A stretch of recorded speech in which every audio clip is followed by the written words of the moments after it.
Hello, എല്ലാവർക്കും തന്നെ നമസ്കാരം. നമുക്കറിയാം, മലയാളത്തിൻ്റെ സംഗീത സംവിധായകനും അതുപോലെ തന്നെ മലയാളികൾക്ക് ഒരുപാട് പ്രിയപ്പെട്ട ഗാനങ്ങൾ സമ്മാനിച്ചുകൊണ്ട് നമ്മളെ വിട്ടുപിരിഞ്ഞു പോയ ജയചന്ദ്രൻ സാറിന് വേണ്ടി, അദ്ദേഹം ആത്മാനുശാന്തിക്ക് വേണ്ടി അദ്ദേഹത്തിൻ്റെ ഒരു അടിപൊളി ലവ് സ്റ്റോറി സോങ്ങാണ് ഞാൻ പാടാൻ പോകുന്നത്. അപ്പോൾ എല്ലാവരും സപ്പോർട്ട് ചെയ്യും. ഓക്കെ. പൊടിമീശ മുളയ്ക്കണ കാലം, ഇടനഞ്ചിൽ ബാൻഡടി മേളം, പെരുന്നാളിന് പള്ളിയിലെത്തിയതെന്തു കൊതിച്ചാണ്. അന്നാ വഴി വരവിന് കാരണം അവളുടെ കരിനീല കണ്ണ്, അവളൊരു ക്രിസ്ത്യാനി പെണ്ണ്. പൊടിമീശ മുളയ്ക്കണ കാലം, ഇടനെഞ്ചിൽ ബാൻഡടി മേളം, പെരുന്നാളിന് പള്ളിയിലെത്തിയതെന്തു കൊതിച്ചാണ്. അന്നാ വഴി വരവിന് കാരണം അവളുടെ കരുനീല കണ്ണ്, അവളൊരു ക്രിസ്ത്യാനി പെണ്ണ്.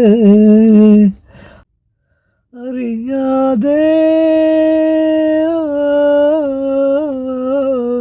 കഥ നാട്ടിലാരുമേ അറിയാതെ, കാറ്റ് പോലും അറിയാതെ, അവൾ പോലും അറിയാതെ, മണിമാളികൾ ഓടിക്കേറിയ എന്തു കൊതിച്ചാണ്.